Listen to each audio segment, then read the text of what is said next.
நம திருச்சிற்றம்பலம். நமது சிவ சிவ அன்பே சிவம் அறக்கட்டளையில் பயணம் செய்யும் அனைத்து அடியாருக்கும் இனியரோ வணக்கம்.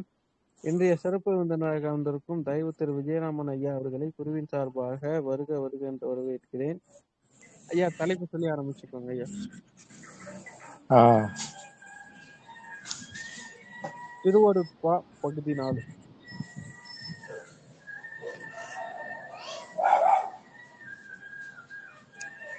அருட்பெருஞ்சோதி அருட்பெருஞ்சோதி தனிப்பெருங்கருணை அருட்பெருஞ்சோதி சர்க்குரு திருவருட்பிரகாச வள்ளலார் திருவடிகளே சரணம் சரணம் சரணம்.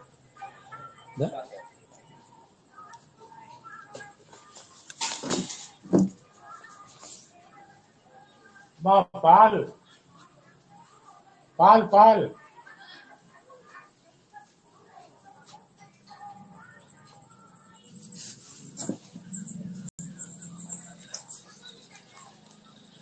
அருட்பெருஞ்சோதி அருட்பெருஞ்சோதி தனிப்பெருங்கருணை அருட்பெருஞ்சோதி சர்க்குரு திருவருட்பிரகாச வள்ளலார் திருவடிகளே சரணம் சரணம் சரணம். தயாநிதி சுவாமி சரவணானந்த சர்க்குருவே சரணம் சரணம் சரணம். அருட்பெருஞ்சோதி அமுதமே அமுதமளித்து எனை வளர்த்திட அருளாம் பெருட்பெரும் தாய்தன் கையிலே கொடுத்த தெய்வமே சத்திய சிவமே இருட்பெரு நிலத்தை கடத்தி எந்தனை மேலேற்றிய இன்பமே எல்லா பொருட்பெரு நெறியும் காட்டிய குருவே பொதுநடம் புரிகின்ற பொருளே பொதுநடம் புரிகின்ற பொருளே. ஆன்மநேய பெரியோர்களே, சான்றோர்களே, அருள் தாய்மார்களே, சிவசிவ அன்பே சிவ குழுவை சிறப்பாக நிர்வகித்து வரக்கூடிய நமது தயவு திரு பாலகிருஷ்ணன் ஐயா அவர்களே, இதில் இயக்கக்கூடிய மற்ற அன்பர்களே, எல்லோருக்கும் என்னுடைய பணிவான வணக்கங்களை தெரிவித்துக் கொள்கின்றேன். இந்த தலைப்பு திருவருட்பாவிலிருந்து ஒரு பாடலை எடுத்துக்கொண்டு அதன் மூலமாக கடவுள் உண்மையையும் ஆன்ம உண்மை, மனித வாழ்க்கையின் உண்மை, இவைகளை பற்றி நாம் சிந்திக்க இருக்கின்றோம்.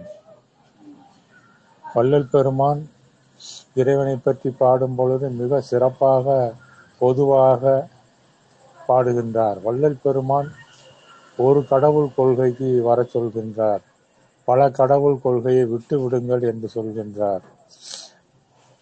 கடவுள் ஒருவர் தான். நம்ம வேதங்களும் மற்ற புராணங்கள் இதிகாசங்கள் எதுவாக இருந்தாலும் கடவுள் ஒருவர் தான். மூர்த்திகள், பல தத்துவ கற்பனை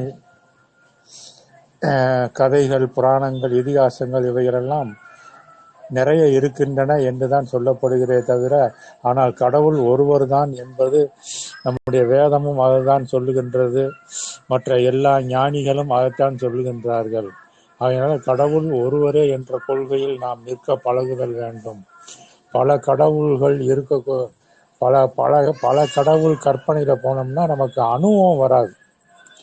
ஏதோ சாதாரண உலகியல் பிரச்சனைக்கு அது வேணும் இது வேணும் அப்படின்னு கேட்டு ஏதோ பிரார்த்தனை பண்ணிட்டு ஏதோ கிடைக்குதோ கிடைக்கலையோ போய்கிட்டே இருக்கிறதா இன்றைய மனித வாழ்க்கையில் மக்களுடைய அனுபவமாக இருக்கின்றது. ஆகையினால தான் ஞானிகள்லாம் பாருங்க ஒரே கடவுள் கொள்கையில தான் இருப்பாங்க. சைவத்தை பின்பற்றுவர்கள் சிவம் என்றால் சிவம் என்ற அந்த ஒரு பரம்பொருளை மட்டும்தான் வணங்குவார். மாணிக்க வாசகர், ஞான சம்பந்த பெருமான் போன்ற அடியார்களை பார்த்தால் அவங்களுக்கு தெரியும். அதே மாதிரி ஆழ்வாராதிகள் விஷ்ணு தான் கடவுள் என்று அதை மட்டும்தான் பின்பற்றுவார்கள். அதே மாதிரி அருணைநாதர் போன்ற கௌமார முருகன் அடியார்கள் முருகன் தான், மற்ற எல்லா தெய்வங்கள் அது கீழே தான் என்ற அந்த ஒரு இதில் தான் போவாங்க. இப்படி எல்லா ஞானிகளுமே ஒரு தெய்வ கொள்கையில தான் நிற்பாங்க. பல தெய்வ கொள்கையில போகவே மாட்டாங்க. பல தெய்வ கொள்கையில போனால் அக அனுபவம் இருக்காது. அக அனுபவம் என்றால் அகம் என்றால் ஆன்மா. ஆன்மா என்றால் என்னவென்றால் இந்த உடம்புக்கும் உயிருக்கும் உணர்வுக்கும் அறிவுக்கும் ஆற்றலுக்கும் எல்லாத்துக்கும் காரணமாக இருக்கக்கூடிய ஒரு அணுசக்தி. அது இந்த மனித தேகத்தில் உச்சிக்கு கீழே உண்ணாவுக்கு மேலே புருவநேர் உட்பாகத்தில் விளங்கக்கூடிய முகுளம் என்று சொல்லக்கூடிய ஓங்கார மூளைக்கு மேலே அந்த சிறு அணுவெளி இருக்கின்றது. அந்த அணுவில் இருந்து தான் நமக்கு எல்லா ஆற்றலும் கிடைத்து கொண்டு இருக்கின்றது. ஒவ்வொரு உயிரும் அதன் தலைநடுவில் இருக்கக்கூடிய அந்த அந்த ஆத்மா அணு ஒளியிலிருந்து தான் பரமாத்மாகிய பேரருட் சக்தி, அருட்பெருஞ்சோதி சக்தி தனிப்பெருங்கருணையோடு அந்தந்த உயிர்களில் அந்தந்த சுபாவ குணங்களுக்கு தகுந்த மாதிரி வெளிப்பட்டு கொண்டே இருக்கிறது. ஆனால் மனிதனின் மட்டும்தான் வளர்ந்து வளர்ந்து பரிணாம அறிவு விருத்தியிலும் வளர்ந்து வளர்ந்து கடவுள் நிலையை அறிந்து அம்மயமாகி வாழக்கூடிய மரணமில்லா பெருவாழ்வையே பெற்று வாழக்கூடிய ஒரு உயர்ந்த நிலைக்கு மனிதன் வந்திருக்கின்றான். அப்படி மரணமில்லா பெருவாழ்வுக்கு வந்த உயர்ந்த அனுபவத்தை பெற்றவர்தான் நம்முடைய வடலூர் சிதம்பரம் ராமலிங்கம் என்னும் திருவருட்பிரகாச வள்ளல் பெருமான். அதை எல்லோரும் தெரிந்து கொள்ளுதல் வேண்டும். வள்ளல் பெருமான் இறைவனை பற்றி சொல்றார். எப்படி அவர் பாடுறாருன்னு பாருங்க. உலக நிலை முழுதாகி ஆங்காங்குள்ள உயிராகி உயிர்க்கு உயிராம் ஒளிதானாகி, உயிர்க்கு உயிராம் ஒளிதானாகின்ற உயிர்க்கு உயிரா என்ன இருக்குன்னா ஒளிதான் இருக்கின்றார். உயிர்க்கு உயிராம் ஒளிதானாகி கலக நிலை அறியாத காட்சியாகி, கலக மனம் இருந்தா அந்த இதை பற்றி அந்த பக்கமே வர முடியாது. கலக நிலை அறியாத காட்சியாகி கதியாகி மெய்ஞான கண்ணதாகி இலகு சிதாகாசமதாய் பரம ஆகாச இயல்பாகி இணையொன்றும் இல்லாதாகி அழகில் அறிவானந்தமாகி சச்சிதானந்தமயமாகி அமர்ந்த தேவதேவேன்றார். அழகில் அறிவானந்தம். அழகில்னா எதனாலும் கணிக்க முடியாது, அளவுகோல் செய்ய முடியாது. அப்படிப்பட்ட அறிவானந்தமா விளங்கக்கூடியது. அது சத்து சித்து ஆனந்தமயமா விளங்கக்கூடியது. அது எங்கும் நீக்கமர நிறைந்திருக்கிறது. அந்த பரம்பொருள் எப்படி இருக்குன்னா அதான் உலக நிலை முழுதாகின்னு சொல்லிட்டார். ஆங்காங்குள்ள உயிராகின்றார். அந்த உயிர்களுக்கு உயிராய் விளங்கக்கூடிய ஒளியாகி விளங்கும். உயிருக்கு உயிரா ஒளிதான் விளங்குகிறது என்று சொல்கின்றார். அதான் நம்முடைய ஆத்ம சக்தியாக இருக்கின்றது. அதுதான் பரமாத்ம சக்தியாகவும் இருக்கின்றது. ரெண்டும் பரமாத்ம சக்தியாக நமது ஆத்ம சக்தியாக வருகின்றது. ஒன்றுதான் இரண்டாக மூன்றாக நான்காக ஐந்தாக அப்படியே பல விரிந்து இந்த உலகத்தில் அத்தனை காட்சிகளும் அனுபவங்களுமாக அத்தனை உயிர்களுமாக அனுபவங்களாகவும் விளங்கி கொண்டே இருக்கின்றன.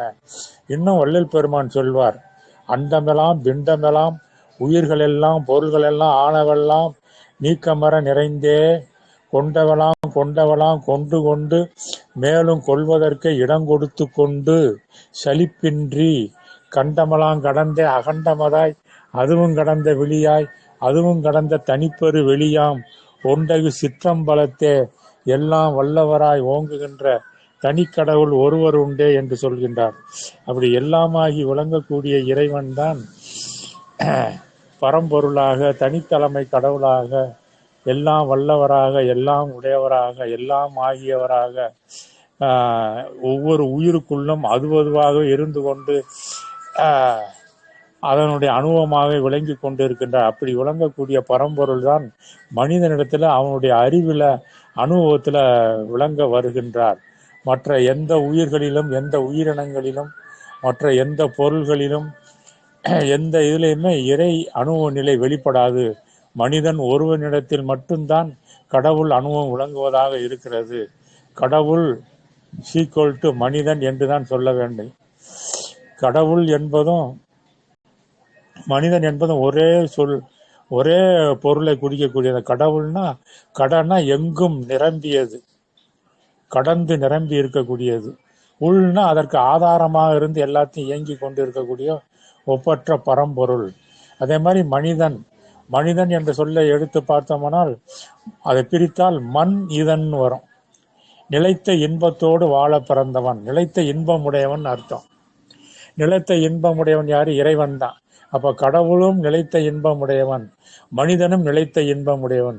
அதனால்தான் நம்முடைய தமிழ் அறிந்த மெய்ஞான அருளார்ந்த நம்முடைய தமிழ் ஞான சித்தர்கள் தமிழ் மொழியை அமைக்கும் பொழுதே அதனுடைய எழுத்து சொல் யாப்பு அணி இலக்கணம் அதனுடைய தத்துவங்கள், அதனுடைய வரிசை முறை, எழுத்து அமைப்பில் உள்ள அந்த உயிரெழுத்து 12, மெய்யெழுத்து 18, ஆயுத எழுத்து 1, இப்படி இந்த மாதிரி 31 எழுத்துக்களை உண்டாக்கி அதை உயிரும் மெய்யும் உயிரெழுத்தும் மெய்யெழுத்தும் சேர்ந்து 216 எழுத்து வர்றமாக அப்படியெல்லாம் செய்ததெல்லாம் எல்லாமே எதற்காக செய்தார்கள் என்றால், மனிதன் தன் உண்மையாகிய கடவுள் உண்மையாகிய தன் உண்மையை உணர்ந்து அறிந்து அனுபவத்தில் ஏற்று வாழ வேண்டும், அன்புமயமாக இருக்க வேண்டும் என்று வாழ வேண்டும் என்பதற்காகத்தான் இப்படி தமிழ் மொழியை நமக்கு நம்முடைய தமிழ்ஞான சித்தர்கள் ஆதி தமிழ் பல்லாயிரம் ஆண்டுகளுக்கு முன்னாடி, அதாவது கோடி வருஷம் கூட இருக்கும்,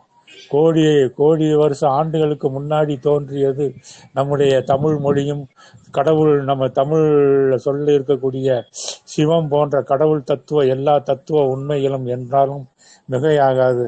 அதனால் அப்படிப்பட்ட வாழையடி வாழையென வந்த திருக்கூட்ட மரபில் தான் சிதம்பரம் ராமலிங்கம் எனும் திருவருட்பிரகாச வள்ளல் பெருமான் வந்ததாக அவரே சொல்றார். வாழையடி வாழையென வந்த திருக்கூட்ட மரபில் யான் ஒருவனொன்றோ வகையறியேன், இந்த ஏழைப்படும் பாடு உனக்கு திருவுளச் சம்மதமோ, இது தகுமோ, இது முறையோ, யான் உனக்கு மகனலனோ, நீ எனக்கு வாய்த்த தந்தையலையோ, கோலை உலகு துயரம் இனி பொறுக்க மாட்டேன், கொடுத்தருள் நின் அருளொளியை கொடுத்தருள் இப்பொழுதே என்று அற்புதமாக இறைவனிடத்துல அந்த திருமுன் வேண்டுகிறார். இப்ப வள்ளல் பெருமான் திரு நிறைய பாடல்களை பாடிய திருவிளங்க, சிவயோக சித்தியெல்லாம் விளங்க, சிவஞான நிலை விளங்க, சிவா அனுபவம் விளங்க, தெருவிளங்கு திருத்தில்லை திருச்சிற்று அம்பலத்தே, திருக்கூத்து விளங்க, ஒளி சிறந்த திருவிளக்கே, உருவிளங்க, உயிர் விளங்க, உணர்ச்சி அது விளங்க, உலகமெல்லாம் விளங்க, அருளுதவு பெருந்தாயாம் மறுவிளங்கு குழல்வள்ளி மகிழ்ந்து ஒருபால் விளங்க, வயங்குமணி பொது விளங்க வளர்ந்த சிவக்கொழுந்தே என்று சொல்கின்றார். அப்படி திரு என்பது கடவுள் உண்மை வடிவமாகும். எங்கும் நிறை கடவுள் மனிதனின் தலைநடுவே துவாத சாந்த நிலையில், துவா என்றால் 2, தசம்னா 10, அந்தம்னா 12 கடந்ததுன்னு அர்த்தம். 12 நிலைகளை கடந்த துவாத சாந்த நிலையில் விளங்கி கொண்டுள்ளார். அதனால்தான் நம்முடைய முன்னோர்கள் மிகவும் முயன்று திருநிலையில் உண்மை கண்டு அகத்தில் போய் மறைந்து போயினர். நம்முடைய முன்னோர்களெல்லாம் இறைநிலையை அகத்திலே கண்டார்கள்.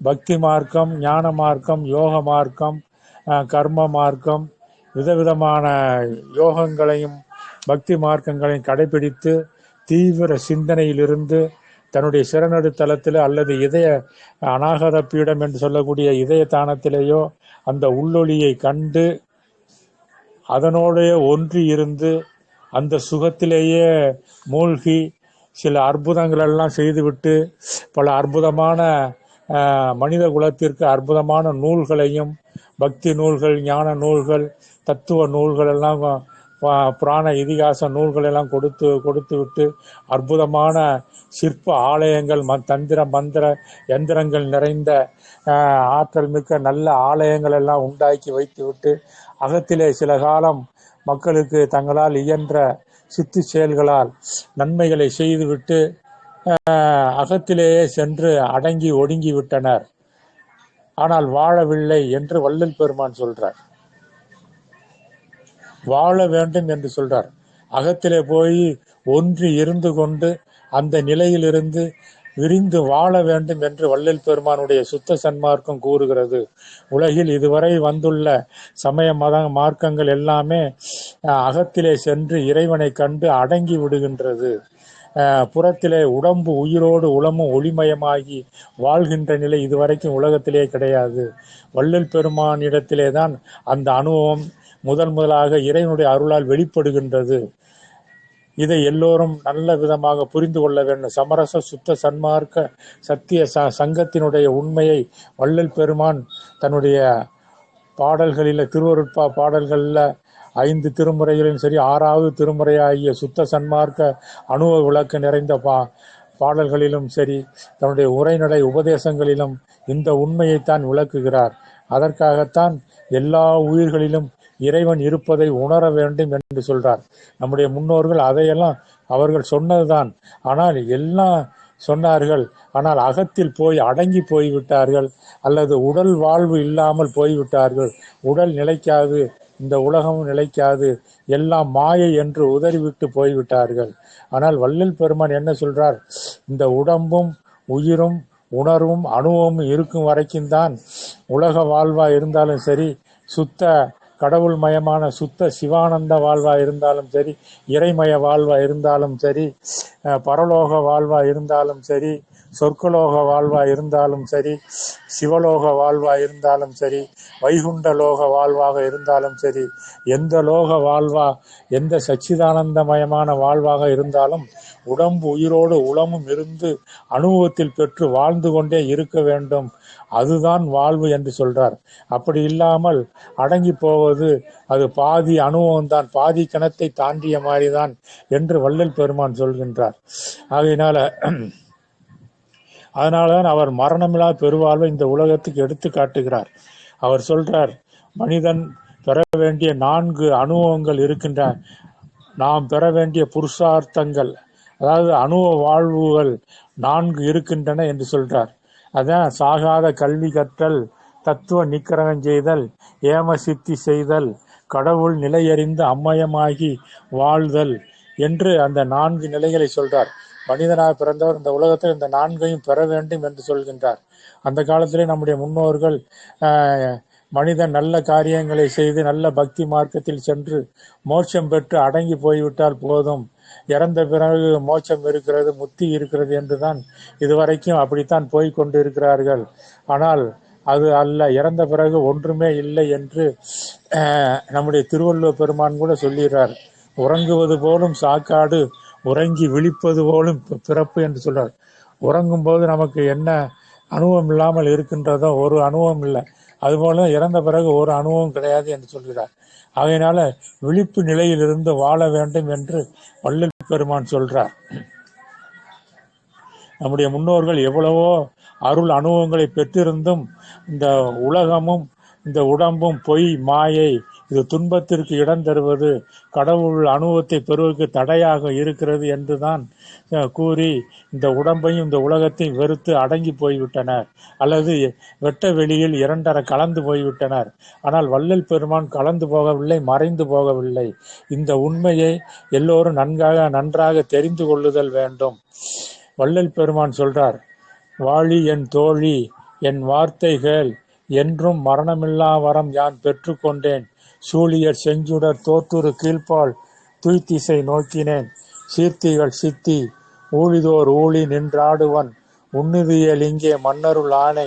ஆழி கரத்தணிந்து ஆடேடி பந்து அருட்பெருஞ்சோதி கண்டு ஆடேடி பந்து என்று சொல்றார். தப்பாலே உலகத்தவர் சாவே துணிந்தார் என்று சொல்கின்றார். அது தவறானதுனால தான் உலகத்தில் எல்லா மனிதர்களும் செத்து போறதுக்கு துணிந்து போய் விடுகிறார். மரணம் இயற்கை என்றே சொல்லிவிட்டு அப்படி போய் விடுகின்றார்கள். மற்ற உயிர்களுக்கெல்லாம் மரணம் இயற்கை தான். ஆனால் மனிதனுக்கு மட்டும் மன்னி நிதமும் மன்னி இதமும் நிலைத்த இன்பத்தோடு வாழக்கூடிய அவனுக்கு அந்த அருளை இறைவன் இயற்கையிலே அவனிடத்தில் தன்னையே முழுமையாக கொடுத்து விடுகின்றான். இறைவன் தன்னையே முழுமையாக மனிதனுக்கு வழங்குகின்றான். அப்படி பெற்று கொண்டவர் தான் நமது திருவருட்பிரகாச வள்ளலார் சிதம்பர ராமலிங்க பெருமான். ஆகையினாலதான் மனிதன் மரணமில்லா பெருவாழ்வில் வாழ்ந்திடலாம் கண்டீர் என்று சொல்றார்.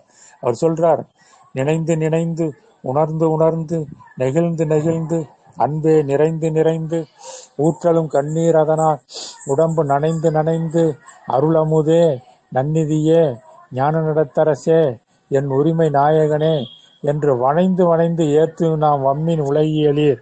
மரணமிலா பெருவாழ்வில் வாழ்ந்திடலாம் கண்டீர். புனைந்துரையேன் பொய் புகழேன் சத்தியம் சொல்கின்றேன். பொற்சபையில் சிற்சபையில் புகுந்தருணம் இதுவே என்று சொல்கிறார். மரணமிலா பெருவாழ்வில் வாழ்ந்திடலாம் கண்டீர் என்று இந்த உலகத்தாரையெல்லாம் அழைத்தவர் இந்த உலகத்திலே ஒருத்தர் கூட கிடையாது, வள்ளல் பெருமானை தவிர. ஏன்னா எல்லா பேருமே மரணம் இயற்கை அல்லது உடல் வாழ்வு இருக்காது என்றுதான் அந்த குறிக்கோள்ல தான் இன்னைக்கு வரைக்கும் அதிலே தான் போய்கொண்டே இருக்கின்றார்கள். எல்லா உலக சமய மதங்கள், தத்துவ மேதைகள், அறிவியலிருந்து எல்லாமே அப்படித்தான் போய்கொண்டு இருக்கின்றது. ஆனால் வள்ளல் பெருமான் ஒருவர் தான் 150 ஆண்டுகளுக்கு முன்னாலேயே மனிதன் மண்ணின் இதமும் இன்பத்தோடு நிலைத்த இன்பத்தோடு உடம்பு உயிரோடு உளமும் ஒளிமயமாகி வாழலாம் என்ற பெரிய நிலையை பெற்று தானே அதற்கு சாட்சி என்று சொல்லி தன்னுடைய சுத்த தேகத்தை மறைத்து கொண்டு பிரணவ தேக நிலையிலிருந்தும் ஞான தேக நிலையிலிருந்தும் எல்லா உயிர்களையும் பக்குவப்படுத்தி கொண்டிருக்கின்றார்கள். அதனால்தான் அவர் பாடினார், அப்பா நான் வேண்டுதல் கேட்டு அருள் புரிதல் வேண்டும், 6 உயிர்க்கெல்லாம் நான் அன்பு செயல் வேண்டும் என்று இறைவனிடத்தில் வேண்டுகிறார். 6 உயிர்க்கெல்லாம் அன்பு செயல், ஆறுனா ஆர்ந்து எங்கும் அண்டமுற்றும் எந்தெந்த உலகங்கள்ல எந்தெந்த உயிர்கள் எப்படி உயிர்கள் எப்படியெல்லாம் இருக்கின்றார்களோ அவர்களுக்கு பூரா நான் அன்பு காட்டுதல் வேண்டும் என்று சொல்றார். அப்பா நான் வேண்டுதல் கேட்டு அருள் புரிதல் வேண்டும், 6 உயிர்களுக்கெல்லாம் நான் அன்பு செய்தல் வேண்டும். அது மட்டுமல்ல, எப்பாரும் எப்பதமும் எங்கனுமே நான் சென்றே எந்த நினது அருட்புகளை இயம்பிடல் வேண்டும். அப்படின்னா எப்படிப்பட்ட தேகம், எப்படிப்பட்ட உயிர், எப்படிப்பட்ட அறிவு, எப்படிப்பட்ட ஆற்றல் அனுபவமெல்லாம் இருக்க வேண்டும்.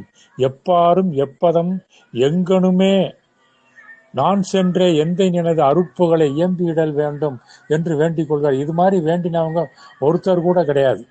நீங்க எல்லா ஞானிகளுடைய வரலாற்றையும் படிச்சு பாருங்க, அவர்கள் வேண்டியெல்லாம் கேட்டு பாருங்க. எப்பாரும் எப்பதமும் எங்கனுமே நான் சென்றே எந்த நினது அருட்புகளை இயம்பிடல் வேண்டும் என்று யாராவது வேண்டி இருக்கிறார்களா என்று சொல்ல. அதாவது மனித குலத்திலேயே பரிணாம வளர்ச்சியில பக்குவத்தினால் உயர்ந்த அருள் அனுபவத்தை பெற்ற வள்ளல் பெருமானுக்கு முதல்ல அந்த எண்ணம் உண்டாகி வேண்டுகிறார். அதாவது அதுக்காண்டி மற்றவங்களை ஒப்பீடு செய்து குறைவு நிறைவு பார்க்கக்கூடாது. அதாவது மனிதனுடைய அந்த கடவுள் உண்மையினுடைய அனுபவ வளர்ச்சி வள்ளல் பெருமான் அந்த சிதம்பரம் ராமலிங்கம் எனும் அந்த பெருமானிடத்திலே அந்த அனுபவம் முகிழ்த்து மலர்ந்து நிறைந்து பழுத்து கனிந்து நிறைந்து விட்டது என்பதை நாம் உணர்ந்து கொள்ளக்கூடியதாக இருக்கின்றது. அப்படித்தான் நம்ம பார்க்க வேண்டும். அவர்கள் பெரியவர்கள், இவர்கள் சிறியவர்கள் என்று பார்க்கக்கூடாது. அதனாலதான் வள்ளல் பெருமான் சொல்றார், எத்துணையும் பேதமுறாது எவ்வுயிரும் தம்முயிர் போல் எண்ணி ஒத்து உரிமை உடையவராய் உவக்கின்றார் யாவர் அவர் உளந்தான் எம்பெருமான் சித்துருவாய் நடம்புரியும் இடமென அறிந்தேன் அந்த வித்தகரம் திருவடிகளுக்கு ஏவல் செய்ய மிக விளைந்ததால. இந்த மாதிரி பாடல் உலகத்துல எங்கேயாவது எந்த நூல்லையாவது இருந்தால் காட்டுங்க பார்க்கலாம். எத்துணையும் பேதமுறாது எவ்வுயிரும் தம்முயிர் போல் எண்ணி ஒத்து உரிமை உடையராய் உவக்கின்றார் யாவர் உளார் என்று கேட்கின்றார். அந்த வித்தகரம், அப்படிப்பட்ட வித்தகரம் திருவடிகளுக்கு ஏவல் செய்ய எமது சிந்தை விளைந்ததாலே என்ற அப்படிப்பட்ட வித்தகருக்கு நான் அடிபணிந்து நான் சேவை செய்ய தயாராக இருக்கின்றேன் என்று எவ்வளவு பெரிய வேண்டுகை. அப்படி வள்ளல் பெருமான் இறைவனிடத்தில் அப்படி வேண்டிக் கொள்கின்றார். அதனால அந்த சுத்த சன்மார்க்கம் வழங்கியுள்ள வள்ளல் பெருமான் அருட்பெருஞ்சோதி மகாமந்திரம் கொடுத்திருக்கின்றார். அதுல பார்த்தீங்கன்னா அருட்பெருஞ்சோதி தனிப்பெருங்கருணை அருட்பெருஞ்சோதி என்று அமைகிறது. அது 25 எழுத்து உடையதாக அமைந்திருக்கிறது. மெய் நீக்கி எண்ணி பார்க்கும் பொழுது 25 எழுத்து. அதுல அருட்பெருஞ்சோதி தனிப்பெருங்கருணை என்ற நடுவில் இருக்கக்கூடிய அந்த 2 சொல்களை எடுத்துக்கொண்டோமானால் அது 13 தனி எழுத்து உடையதாக விளங்குகிறது. வள்ளல் பெருமான் அந்த அக அனுபவத்தால் சத்து விசாரத்தால் உண்மையை உணர்ந்து உலகுக்கு அந்த மகா மந்திரத்தை இறைவன் வழங்கினார். அவரே இன்று அருட்பெருஞ்சோதி உண்மையை நமக்கு அகத்திலிருந்து ஒவ்வொரு மனிதனிடத்திலிருந்தும் சிறிதாக விளக்கி கொண்டே எல்லா மனிதரையும் பக்குவப்படுத்தி கொண்டேதான் இருக்கிறார். அதனால்தான் எப்பாரும் எப்பதமும் எங்கனும் நான் சென்றே எந்த நினை பரவுதல் வேண்டும் என்று வேண்டிக் கொள்கின்றார். அதனால வணங்குதல் சத் விசார நிலை. வணங்குதல் என்று சொல்லும் பொழுது அது சத் விசாரம், சத்தாகிய பரம்பொருளை சிந்தித்து அந்த நிலையில் நிற்பது வணங்குதல், வணக்கம் செய்தல், வழிபாடு செய்தல் என்பதற்கு அர்த்தமாக விளங்குகிறது. அருட்பெருஞ்சோதி ஞான அனுபவத்தை வழங்குவது அந்த வணங்குதல் என்ற சொல், வாழ்த்துதல் என்பது. அதே மாதிரி அப்புறம் வணங்கின பிறகு அதை அந்த அனுபவத்தை பெற்று வாழணும். வணங்கிட்டு அடங்கி போய்விடக்கூடாது. அதனால்தான் வழங்குதல் என்பது பரோகார நிலை என்று சொல்லப்படுகிறது. பிறருக்கு கொடுத்தல். அத சத்விசாரம் என்பது நமக்குள் இருக்கக்கூடிய நமது உண்மையை, நமது உண்மையாகிய கடவுள் உண்மை, கடவுள் உண்மை வேற அல்ல, நமது உண்மை வேற அல்ல, எல்லா உயிர்களின் உண்மையும் வேறு அல்ல, ஒன்றுதான். அந்த கடவுள் உண்மையை, அந்த சச்சிதானந்த உண்மையை உணர்ந்து அறிந்து அனுபவத்தில் ஏற்று அதன் மயமாய் இருந்து கொண்டு அதை பிறருக்கு வழங்கி கொண்டே நாம் வாழ்ந்து கொண்டே இருக்க வேண்டும். அப்படி அதுதான் பரோபகார நிலை என்று சொல்றார். அதனால்தான் வள்ளல் பெருமான் சுத்த சன்மார்க்கத்திற்கு அனுபவ நிலைகள் 2 என்று சொல்கிறார். ஒன்று, சத் விசாரத்தினால் கடவுளை கண்டு உணர்ந்து தனக்குள்ளேயே அந்த கடவுள் சக்தி சிறநடு தளத்திலே உள்ளொளியாக இருந்து இந்த உடல் முழுவதும் உயிர் முழுவதும் அறிவு அனுபவங்களாக அண்டமுற்று நிரம்பி இருக்கின்ற அந்த உண்மை அருள் அணுசக்தி, அருட்பெருஞ்சோதி அணுசக்தி அனுபவத்தை பெற்றுக்கொண்டு இந்த உலகத்தில் வாழ்ந்து கொண்டே இருக்க வேண்டும் என்று சொல்றார். அதனால்தான் அதை அந்த நிலையிலிருந்து வாழ்வதற்காகத்தான் நாம் இறைவனிடத்திலே வேண்ட வேண்டி இருக்கின்றது. அதனால திருமுன் வேண்டுவது நமது உண்மையாக இருக்கு. திரு என்பது நம்முடைய சிறநடு தலமாக இருக்கின்றது. தலைநடு இடமாம் சன்னதியில் விளங்கும் பரம்பொருளை புருவ மத்தியிலிருந்து மன ஓர்மையுடன் வேண்டினால் நான் என்ற அகங்காரம் நீங்கி நாம் அது என்ற ஒருமை நிலை உண்டாகும். இது எங்களுடைய குருநாதர் சுவாமி சரவணானந்தர் சொல்றார். இதைத்தான் பல்லாயிரம் ஆண்டுகளுக்கு முன்னாலேயே நம்முடைய திருமூல தேவ நாயனாரும் பாடினார்.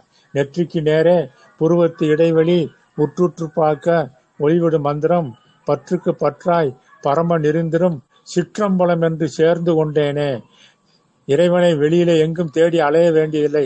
சிறநடு தளத்தில் நெற்றிக்கு நேர சிந்தித்து அங்கே ஒரு ஒளி தெரிவதாக பாவித்து அதோடு சார்ந்து விளங்குதல் வேண்டும்.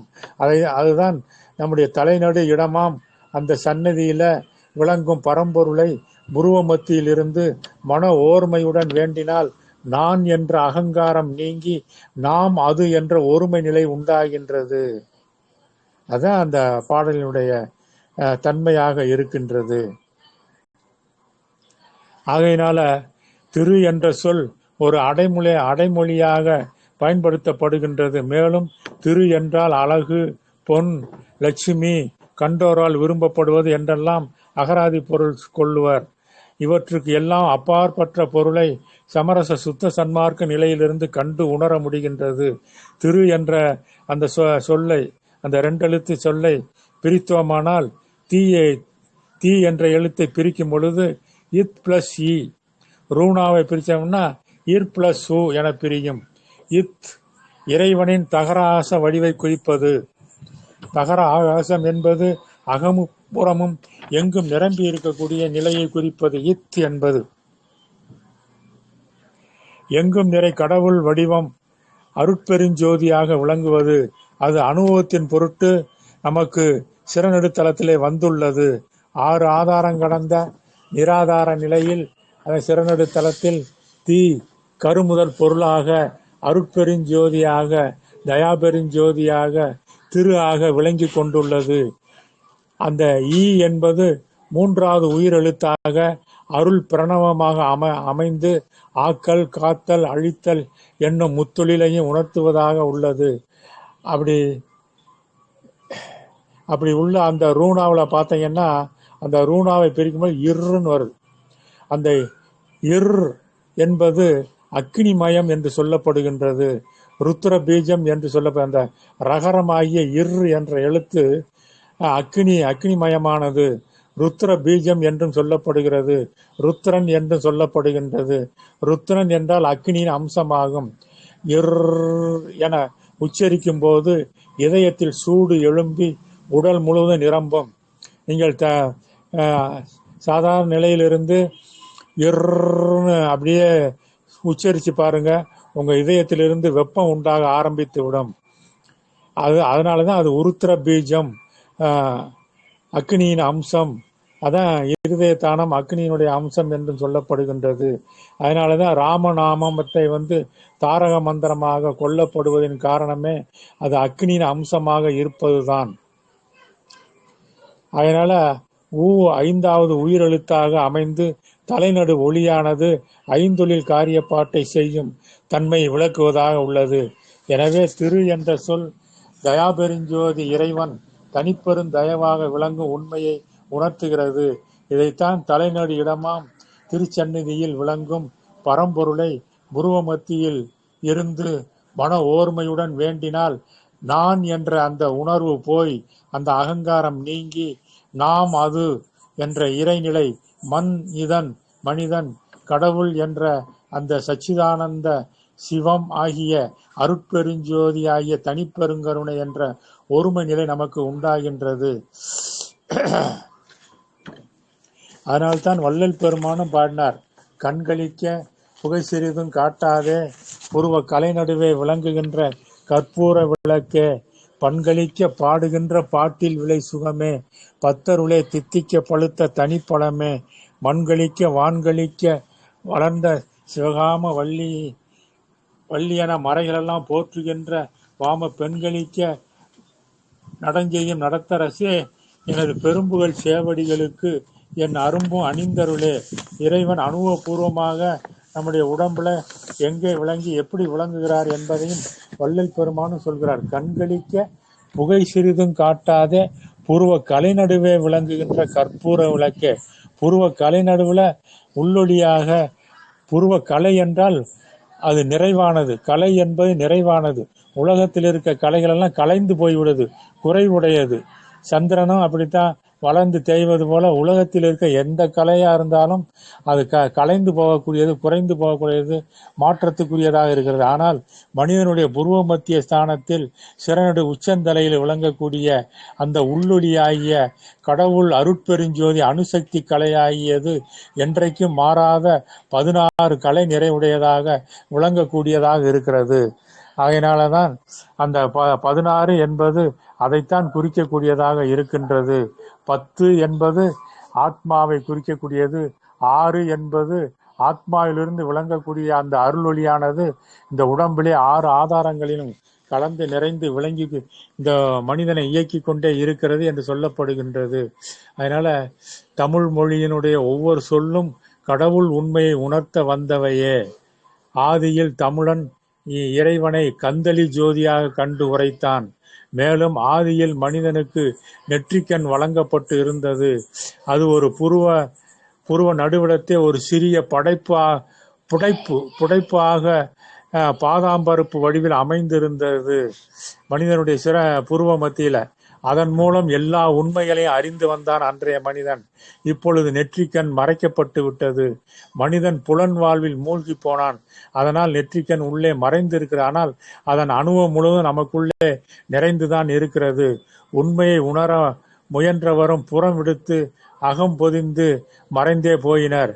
அன்று மறைக்கப்பட்ட மெய்ப்பொருள் உண்மையை அருளால் வழங்கி தயவினால் வாழ்விக்க வந்துள்ளதுதான் வள்ளலாருடைய சுத்த சன்மார்க்கமாக இருக்கின்றது. அதைத்தான் அவர் நினைந்து நினைந்து உணர்ந்து உணர்ந்து நெகிழ்ந்து நெகிழ்ந்து அன்பே நிறைந்து நிறைந்து ஊற்றலும் கண்ணீர் அதனால் உடம்பு நனைந்து நனைந்து அருளமுதே நன்னிதியே ஞான நடத்தரசே என்னுரிமை நாயகனே என்று வேண்டுகிறார். அப்படி வேண்ட சொல்கின்றார் நம்மளை. அப்படி நினைச்சு பாருங்க, உங்களுக்கு மரணமில்லா பெருவாழ்வே கிடைக்கும் சொல்றார். மரணமில்லா பெருவாழ்வே கிடைக்கும்னா உலக வாழ்வுக்கு தேவையான இடம் பொருள் ஏவல் வாழ்க்கை வசதியில் கிடைக்காமலா போய்விடும் என்பதையும் நாம் உணர வேண்டும். அப்படி உலகமெல்லாம் விளங்கக்கூடிய அந்த கடவுள் எங்கும் நிறைந்துள்ளார் எனினும் ஊசி முனையிலும் உள்ளார். ஆனாலும் யாராலும் எக்காலத்திலும் காண முடியாது. கடவுள் எங்கும் உள்ளார் என்றால் கண்ணாலோ வெறும் கருவிகளாலோ காண முடியாது. எங்கும் நிறை பரம்பொருள் தன் உண்மையை தானே வெளிப்படுத்தினால் அன்றி உணர இயலாது. இறைவனே வெளிப்படுத்தினால்தான் நம்ம உணர முடியும், நாம் போய் உணர முடியாது. அதனால்தான் மாணிக்க வாசகர் போன்ற மகான்கள்லாம் பாடினாங்க, சிந்தனைக்கு மரியாய் என்று சொல்றார். மாணிக்கவாசகப் பெருமான் ஒரு இடத்துல சிந்தனைக்கு மரியா எங்கள் முன்வந்து ஏதங்கள் அறுத்து எமை ஆண்டருள் புரியும் எம்பெருமான் பள்ளி எழுந்து அருளாயே என்று சொல்றார். சிந்தனைக்கு மரியவன், எவ்வளவுதான் சிந்து அறிவா உணர்ந்தாலும் உணர முடியாது. ஆனால் அவரே இன்னொரு பாட்டிலையும் சொல்லிடுறார், விரும்பும் அடியார் எண்ணகத்தாய் உலகுக்கு உயிரானாய் எம்பெருமான் பள்ளி எழுந்து அருளாயே என்று பாடுகிறார். விரும்பும் அடியார் எண்ணகமாகவே இறைவன் விளங்கி விடுகிறாராம். அந்த மாதிரி உணரும் பொழுதுதான் உணர முடியும். தனியாக அறிவுபூர்வமாக ஆராய்ச்சி பண்ணி சிந்தித்தால் அனுபவத்தில் இறை அனுபவம் வராது. விரும்பும் அடியார் எண்ணகமாக விளங்கும் போதுதான் நமக்கு இறைமயமாக அவருடைய அனுபவத்தை அவரே தன்னை நமக்கு முழுமையாக கொடுத்து விடுகின்றார். அதனால எங்கும் நிறை பரம்பொருள் தன் உண்மையை தானே வெளிப்படுத்தினால் அன்றி தனியாக இருந்து உணர முடியாது. இந்த பிரபஞ்ச படைப்புக்கு முன் அண்ட வெளி சூனியமாக இருந்தது. சூரியன் சந்திரன் எதுவும் தோன்றாத போதும் அனாதி நித்தியமாக விளங்கினது இறைநிலை. ஒன்றும் தோன்றாத பேரிருள் நிலையிலும் கார் ஒளி வண்ணமாய் விளங்கினார் இறைவன். இறைவன்னா அந்த அனுபவ பொருளைத்தான் இறைவன் என்று ஒரு அனுபவத்துக்காக சொல்றோம். அருள் வெளிப்பட்ட போது ஒளி தோன்றி விளங்கியது. ஒளி தோன்றிய போது இருள் ஒளியில் அடங்கி போயிற்று. வள்ளல் பெருமான் ஒருவரே ஆதியான அந்த அருட்பெருஞ்சோதியை கண்டு அனுபவபூர்வமாக வெளியிட்டார். அகண்ட வெளியெல்லாம் நிறை அருட்பெருஞ்சோதி ஆண்டவர் உண்மையை மகா மந்திரமாக வள்ளல் பெருமானுக்கு இறைவன் மகா வாக்கியமாக வெளியிட அவர் நமக்கு வெளியிட்டுள்ளார். அதுதான் அருட்பெருஞ்சோதி. அருட்பெருஞ்சோதி தனிப்பெருங்கருணை அருட்பெருஞ்சோதி என்பதாகும். முன்னும் பின்னும் உள்ள அருட்பெருஞ்சோதி. முதல்ல ஒரு அருட்பெருஞ்சோதி இருக்கு, கடைசியில ஒரு அருட்பெருஞ்சோதி இருக்கிறது, நடுவுல அருட்பெருஞ்சோதி தனிப்பெருங்கருணை என்று அந்த மகாமந்திரம் அருட்பெருஞ்சோதி அருட்பெருஞ்சோதி தனிப்பெருங்கருணை அருட்பெருஞ்சோதி என்று அமைக்கப்பட்டுள்ளது.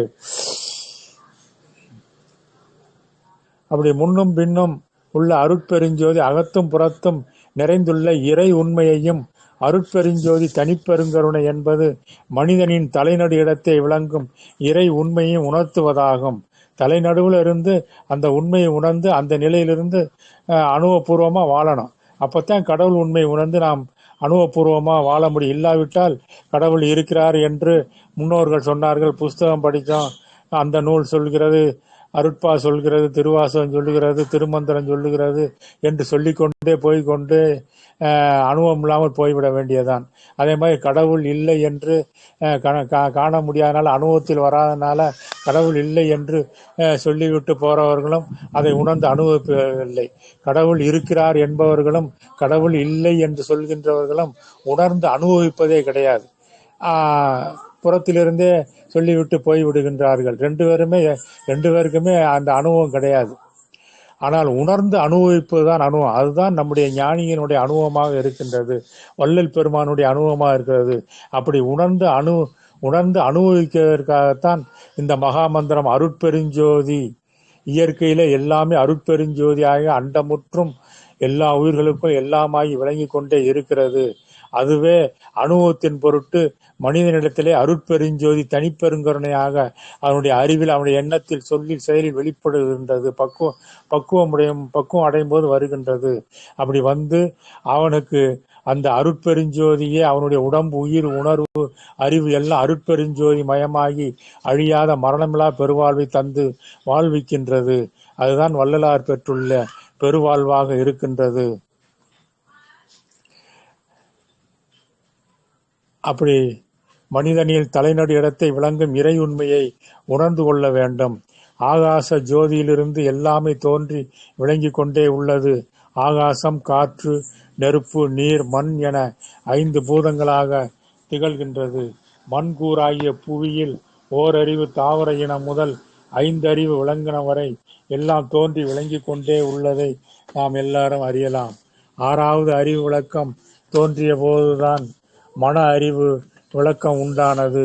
மன அறிவினால்தான் கடவுள் உண்மையை உணர இயலும். மனம் இருள் நிலையில் இருக்கும்போது உண்மையை அறியாது.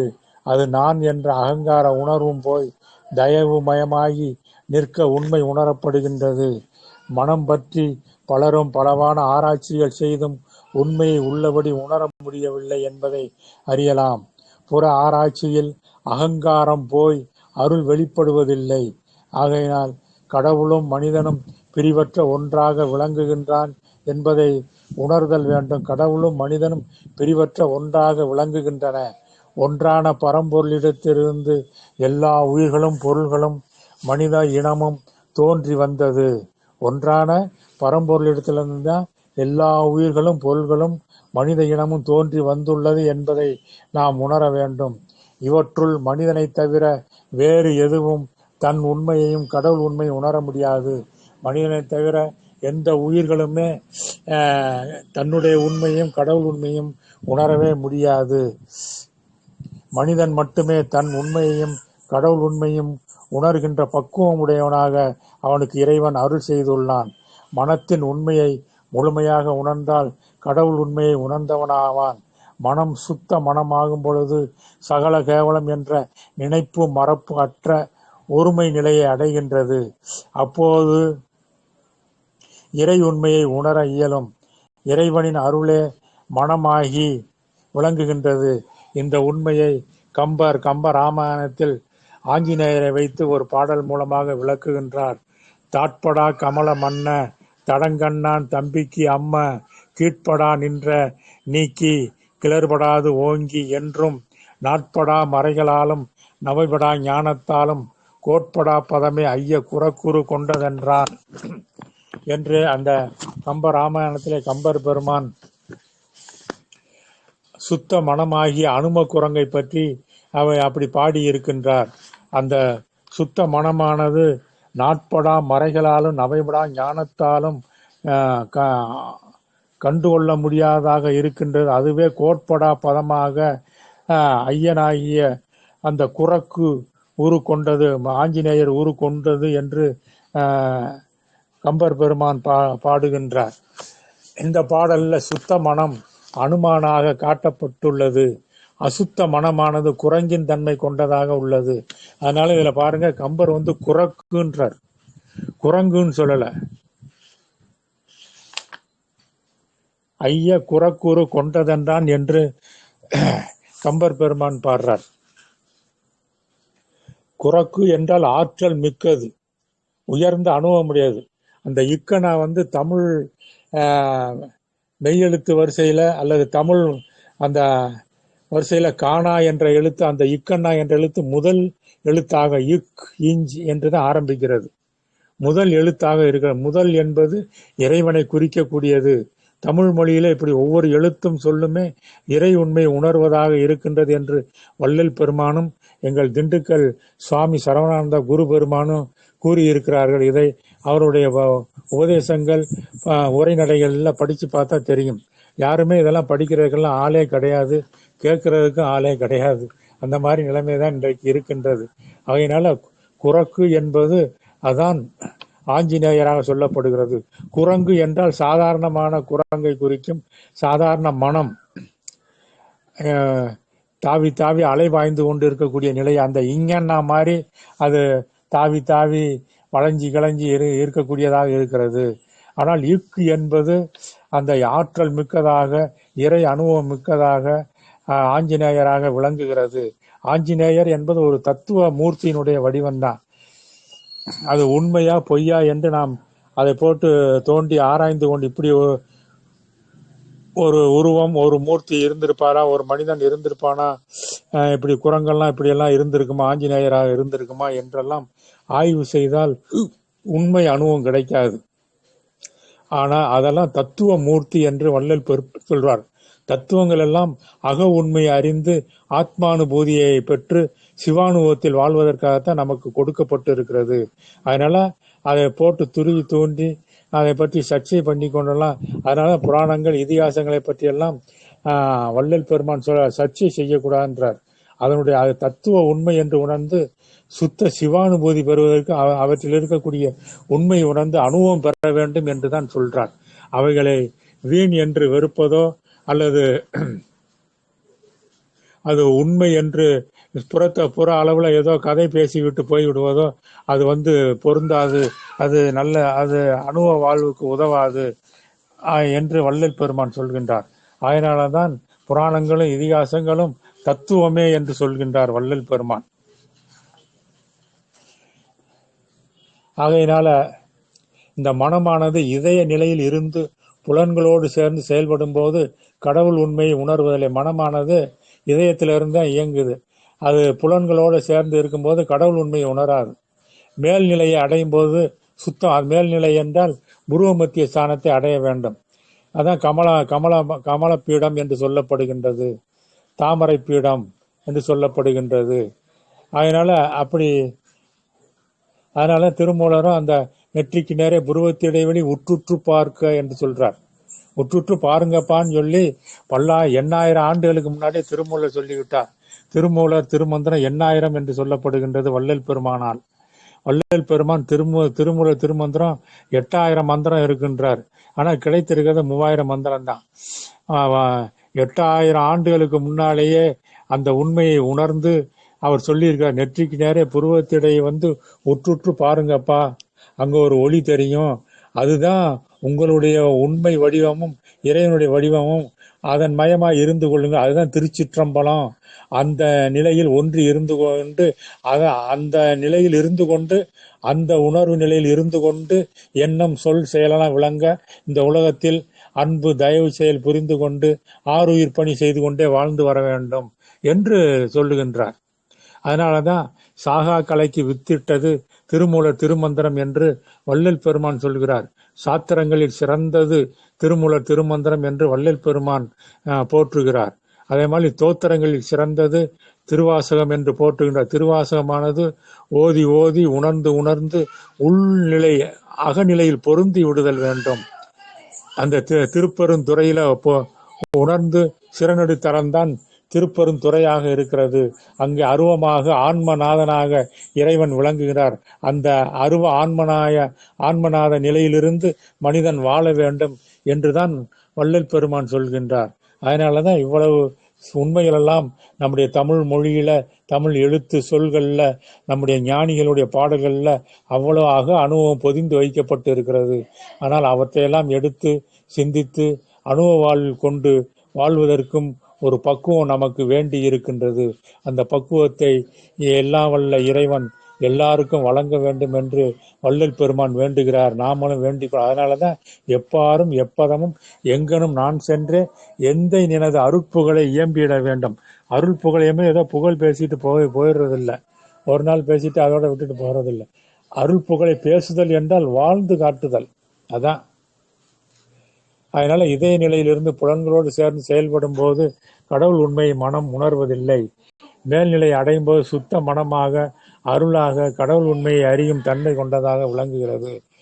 அப்படி தெய்வீக அனுபவம் பெறுகின்றது அந்த நம்முடைய மனோ உணர்வு, அந்த உயிர் உணர்வு நிலை.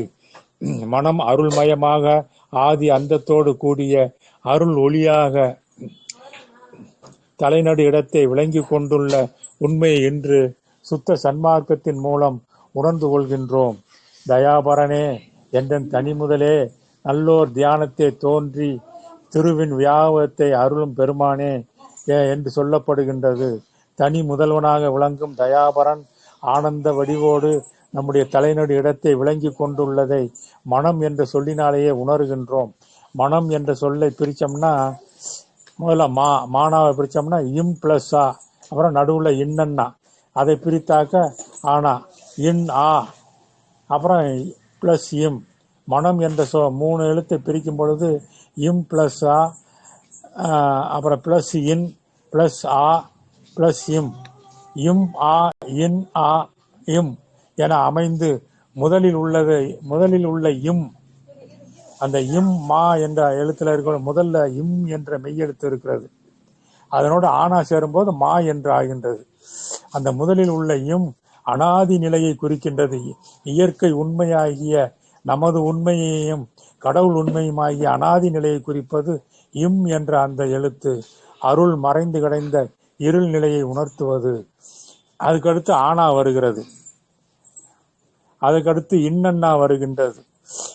இந்த 2 எழுத்துக்கள் தமிழ் மொழியின் முதல் எழுத்தாகவும் ஈற்று கடைசி எழுத்தாகவும் அமைந்து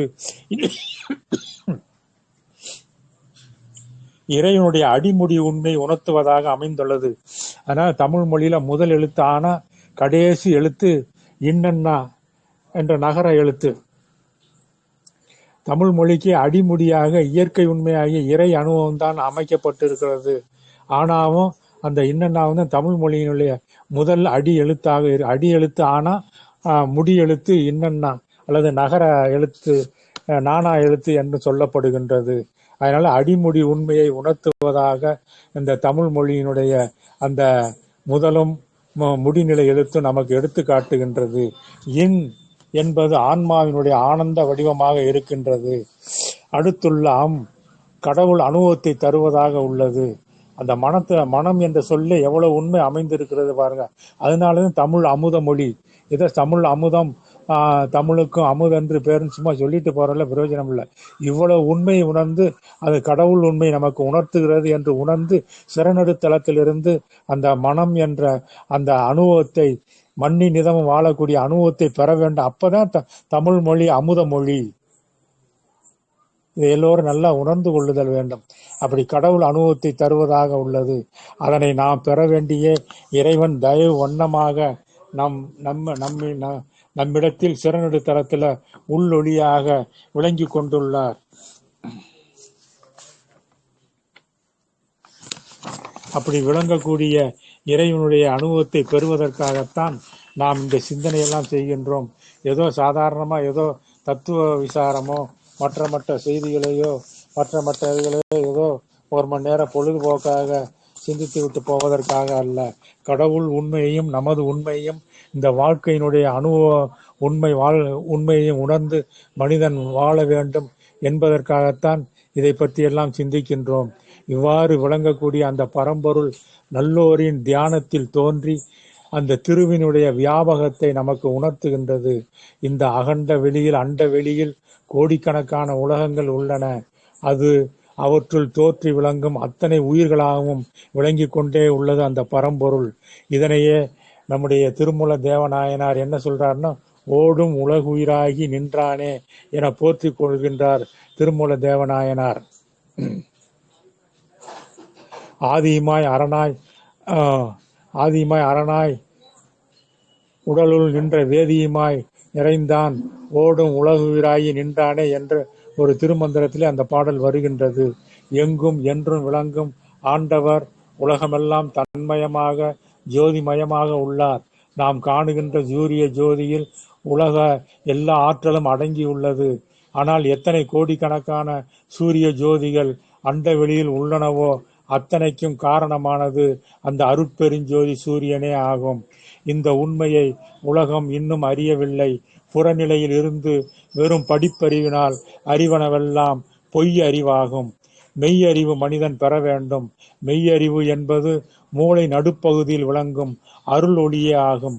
அதனால தான் எங்களுடைய குருநாதர் சுவாமி சரவணானந்தர் பாடிய தயவு குரல் என்று 700 குரல் இருக்கிறது. அதுல மூக்கும் முனை நின்று மூளை நடு ஜோதி கண்டு ஏற்க தயா ஒழுக்கம் என்று என்ன அந்த குரலை பாருங்க. மூக்கும் முனை நின்று மூளை நடு ஜோதி கண்டு ஏற்க தயா ஒழுக்கம் ஈண்டு. தயமயமாக இந்த உலகத்தில் ஒழுக்கத்தோடு வாழ்ந்து வருதல் வேண்டும் என்பது உள்ளொளியே மூளை நடுத்தளத்திலிருந்து பார்க்கணும். அதைத்தான் திருமூலரும் அந்த நெற்றிக்கு நேரே புருவத்து இடைவெளி உற்றுற்று பார்க்கன்னு சொன்னார். கடவுள் உண்மையை இப்படி உணரணும். எங்கும் எல்லா கோயில்களிலும் எல்லா இடங்களிலும் அண்ட பிண்டம் முற்றும் எல்லா உயிர்களும் எங்கும் நிறைந்திருந்தாலும் இறைவனை நம்முடைய சிறநடு தளத்துல மூளை நடு உள்ளொளி நிலையிலிருந்து உணர்ந்து அனுபவபூர்வமாக பெற்றுக்கொள்ளுதல் வேண்டும். அப்படி பெற்றுக்கொள்ளாமல் போனாமானால் வெறும் புத்தக படிப்பாக போய்விடும். அதான் பள்ளி படிப்பு புள்ளிக்கு உதவாது என்று சொல்வார்கள். அந்த புள்ளியை உணரும். அந்த புள்ளி தான் சிறநடு தளத்திலே இருக்கின்றது. பள்ளி படிப்பு புள்ளிக்கு உதவாது என்று நம்முடைய முன்னோர்கள் பழமொழியெல்லாம் சொல்லி வச்சு, அதெல்லாம் அக அனுபவத்துக்கு இருப்பது. புள்ளி என்பது நம்முடைய சிறநடு தளத்தில் இருக்கக்கூடிய அந்த அருட்பெருஞ்சோதி கடவுள் அணுவைத்தான் குறிக்கின்றது. அந்த புள்ளி தான் நமது உண்மை, கடவுள் உண்மை. அந்த புள்ளியை உணர வேண்டும். அதான் உலக படிப்பெல்லாம் சந்தை படிப்பு என்று வள்ளல் பெருமான் சொல்கின்றார். அது சொந்த படிப்பு கிடையாது என்று சொல்கின்றார். ஆகையினால மெய்யறிவு என்பது மனிதனுடைய மூளை நடுப்பகுதியில் விளங்கும் அருளொளியே ஆகும். இந்த அருளொளியை சார்ந்து நின்று உண்மையை உணர வேண்டும். அந்த அருளொளியை சார்ந்து இந்த உணர வேண்டும். ஆகையினால எல்லாம் உள்ளத்திருந்து ஏதமிலா காட்டினை கொல்லா குருதயவு கொண்டடையும். எல்லாத்தையும் நமக்கு உள்ளத்திலிருந்து குற்றமற நமக்கு காட்டி தருவது அந்த கொல்லா நெறியிலே வளரக்கூடிய குரு தயவாகி அந்த உள்ளொளி தான். அந்த உள்ளொளியினுடைய அனுபவம் பெறுவதற்கு மனிதன் கொல்லா நெறியை கடைபிடிக்க வேண்டும். உயிர்கொலை செய்யக்கூடாது, வன்புலால் உண்ணுதல் கூடாது, மது மாமிசம் சாப்பிடக்கூடாது. ஆயுள் முழுவதும் அந்த கொள்கையில் இருந்து வாழ வேண்டும். அப்படி வாழ்வதுதான் கொல்லா நெறி குருவருள் நெறி என்று வள்ளல் பெருமான் சொல்றார். கொல்லா நெறிய குருவருள் நெறியென பல்கால் எனக்கு பகர்ந்த மெய்சிவமே என்று சொல்கின்றார். அதனால அந்த உண்மை ஜீவகாருண்யம், எல்லா உயிர்களையும் இறைவன் இருப்பதை உணருவான். தன்னுடைய உண்மை எல்லா உயிர்களையும், தன்னுடைய உயிரும் எல்லா உயிர்களிலும் இருக்கின்றது என்பதை உணர்வான். பிற உயிர்களை கொன்று சாப்பிட்டு கொண்டு இருக்க மாட்டான் என்பதுதான் அனுபவம். அதனால்தான் சைவம் உலகத்திலே சிறந்தது என்று சொல்லப்படுகின்றது. சைவத்துக்கு நிகரான உணவு இந்த உலகத்தில் எதுவுமே கிடையாது. அதே மாதிரி அந்த சுத்த சிவானுபூதியை அனுமதி தரக்கூடிய நெறியும் சைவமாக இருக்கின்றது. சைவத்திலிருந்து வளர்ந்ததுதான் வள்ளலாருடைய சமரச சுத்த சன்மார்க்க நெறி. சைவத்தில் உள்ள சிறு சிறு குறைகளெல்லாம் நீக்கிவிட்டு சுத்தமாக சமரசமாக இறை அனுபவத்தை பெற்று வாழ வேண்டும் என்றுதான் வள்ளல் பெருமான் சமரச சுத்த சன்மார்க்க சத்திய சங்கம் என்பதை உண்டாக்கினார். அதனால அதை உணர்ந்து மனிதன் வாழ வேண்டும். வருங்காலத்துல வள்ளலாருடைய சமரச சுத்த சன்மார்க்கமே இந்த உலகம் முழுதும் பரவி மனிதன் ஆன்ம நேயத்தோடு எல்லா உயிரும் என்னுயிர், உயிருள் யாம் எம்முள் உயிர், இவை உணர்ந்தே உயிர் நலம் பரவுக என்று உரைத்த அந்த மெய்சிவமே என்ற இறைவன் சொன்ன அந்த வாக்குக்கு இணங்க எல்லா உயிர்களும் நம்ம உயிர்தான் என்று ஆன்ம நேயத்தோடு வாழ வேண்டும் என்று வள்ளல் பெருமான் அறிவுறுத்துகின்றார். அந்த ஆன்ம நேயத்தோடு வாழ்ந்தோமானால் உலகத்துல ஜாதி, சமயம், இனம், மொழி எந்த பிரிவினையுமே இருக்காது. போரு பஞ்சமெல்லாம் இருக்காது. அதனாலதான் வள்ளல் பெருமான் அகிலமாம் சகோதரத்துவம் ஆகிய ஆன்மநேய ஒருமைப்பாட்டு உரிமையை அவர் வள்ளல் பெருமான் தான் பிரகடனம் செய்திருக்கின்றார்.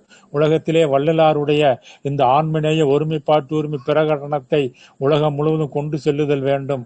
அதைத்தான் வள்ளல் பெருமான் எப்பாரும் எப்பதம் எங்கனும் நான் சென்றே எந்தை நினது அருட்புகளை ஏம்பிடல் வேண்டும் என்று சொல்கின்றார். அதனால அவருடைய அருளால இந்த உலகத்துல ஆன்மநேயம் உண்டாக வேண்டும். எல்லா உயிர்களும் ஒன்றுதான், எல்லா மனிதர்களும் ஒன்றுதான் என்று ஆன்ம நேயத்தோடு ஒருவருக்கொருவர் அன்பு தயவு காட்டி வாழ்ந்து வருதல் வேண்டும். வள்ளலாருடைய உயர்ந்த ஜீவகாரியம் இந்த ஜீவகாரியம் தான். அதற்கு அடிப்படை உயிர்களை கொல்லக்கூடாது.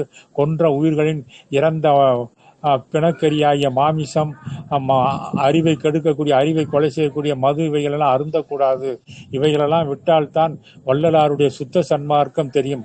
அதனால்தான் வள்ளல் பெருமானுடைய அருட்பாவை படிப்பதற்கு மது மாமிசம் தவிர்த்தவராக இருந்தால் தான் உண்மை அனுபவம், உண்மை பொருள் விளங்கும். பொதுவா எல்லா ஞானிகளுடைய பாடங்களை படிக்க வேண்டுமென்றால் மது மாமிசம் சாப்பிடக்கூடாது. ஒரு நாளைக்கு சாப்பிட்றேன், 40 நாளைக்கு விரதம் இருக்க, அந்த பேச்செல்லாம் வள்ளல் பெருமான்கிட்ட கிடையாது. நித்திய விரதியா இருக்க வேண்டும். அதான் கொல்லா விரதமே விரதம், கொல்லா விரதம் கொண்டோரே நல்லோர், மற்ற அல்லாதார் யாரோ அறியேன் பராவரமே என்று நம்முடைய தாய்மான சுவாமிகளும் சொல்லி இருக்கின்றார். அதனால அந்த உண்மை நிலையிலிருந்து, அந்த ஜீவகாரிய நிலையிலிருந்து கொல்லா நெறியை குருவருள் நெறியாக கடைபிடித்து நமது உண்மை, மனிதனுடைய உண்மை, உயிரினுடைய உண்மை, கடவுளுடைய உண்மை, இந்த வாழ்வினுடைய உண்மையை மூன்றையும் உணர்ந்து மூன்றும் ஒன்றுதான் என்று அறிந்து ஆன்ம நேயத்தோடு உடம்பு உயிரோடு உளமும் ஒளிமயமாகி இறைவனுடைய அருளை முழுமையாக பெற்று சுத்த தேகம், பிரணவ தேகம், ஞான தேகம் என்ற 3 அழியாத தேகங்களை பெற்றுக்கொண்டு நமது தூல தேகம் சுத்த தேகமாகவும், நம்முடைய அறிவு உணர்வாகிய அருவுருவ தேகம் சூக்கும தேகம் அது பிரணவ தேகமாகவும், நம்முடைய ஆன்ம அருவ தேகம் ஞான தேகமாகவும் பெற்று இந்த உலகத்தில் வள்ளல் பெருமான் வாழ்ந்து வருகின்றார். அதுபோல ஒவ்வொரு மனிதனும் ஆன்ம நேயத்தோடு எல்லா உயிர்களையும் இன்புற்று வாழ்க, கொல்லா விரதம் குவளையமெல்லாம் ஓங்குக என்ற அந்த அடிப்படை கொள்கையோடு வாழ வேண்டும். அதற்காகத்தான் இந்த சிந்தனையை நாம் 1 மணி நேரம் செய்தோம் என்று சொல்லி இந்த அளவிலே நிறைவு செய்கின்றேன். வாழி என் ஆண்டவன், வாழி எங்கோணர்கள் வாய்மை என்றும், வாழி எம்மான்புகள், வாழி என்னாதன் மலர்ப்பதங்கள் வாழிமை சுத்த சன்மார்க்கு பெருநெறி மாண்பு கொண்டு வாழி வையம் வானம் மற்றும் வாழியவே. எல்லா உயிர்களும் இன்புற்று வாழ்க. கொல்லா விரதம் கோலைமலா ஓங்குதல் வேண்டும். என அடுத்தார் சுகம் வாய்ந்திரல் வேண்டும். எவ்வுயிரும் இன்படைதல் வேண்டும். உலகில் வன்பலாம் நீக்கி நல் வழியலாம் ஆக்கி மெய் வாழ்வலாம் பெற்று மிகவும் மண்ணுயிரெல்லாம் கழித்திடல் வேண்டும். இந்த வாசகம் அனைத்துமே வள்ளல் பெருமானுடைய வேண்டுகை வாசகங்கள், அருட்பாவிலே உள்ள வாசகங்கள். இது மாதிரி பொதுவான உயர்ந்த வேண்டுகைகள் வள்ளல் பெருமானுடைய திருவருட்பாவில் எக்கச்சக்கமா இருக்கிறது. இதை உலகம் முழுவதும் எடுத்து சென்று எல்லோர் சிந்தனையும் பதித்து எல்லோரும் இது மாதிரி வேண்டி பழகுதல் வேண்டும். மீண்டும் வேண்டுவோம், மீண்டும் மீண்டும் அதையே வேண்டுவோம். இறைவா, உலகில் வன்பலாம் நீக்கி நல் வழியலாம் ஆக்கி மெய் வாழ்வலாம் பெற்று மிகவும் மண்ணுயிரெல்லாம் கழித்திடல் வேண்டும். உனை மறவாதிருக்க வேண்டும். மதி வேண்டும். நின் கருணை நிதி வேண்டும். நோயற்ற வாழ்வும் குறைவற்ற செல்வமும் பெற்று எல்லோரும் பேரின்பம் முற்று வாழ்தல் வேண்டும் என்று பிரார்த்தித்து இந்த அளவிலே நிறைவு செய்கின்றேன். அருட்பெருஞ்சோதி, அருட்பெருஞ்சோதி, தனிப்பெருங்கருணை அருட்பெருஞ்சோதி, திருவருட்பிரகாச வள்ளல் பெருமானுடைய திவ்ய திருவடிகள் வாழ்க வாழ்க. தயாநிதி சுவாமி சரவணானந்த குருமகான் திருவடிகள் வெல்க வெல்க. எல்லா உயிர்களும் இன்புற்று வாழ்க. கொல்லா விரதம் கோலையமெல்லாம் ஓங்குக. நன்றி, வணக்கம், தயவு.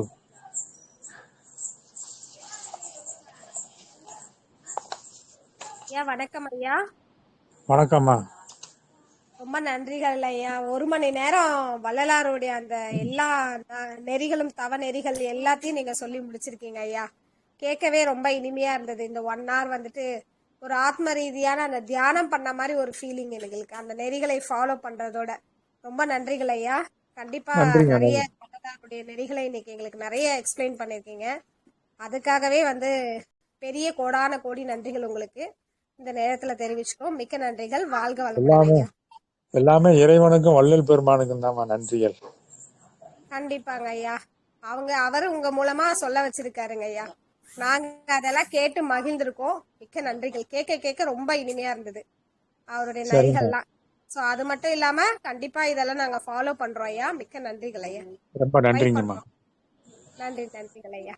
வாழ்க வளமுடன். ஒதுக்கி எங்களுக்காக இந்த இறை தியானம் தான் சொல்லணும் இந்த 1 மணி நேரம்.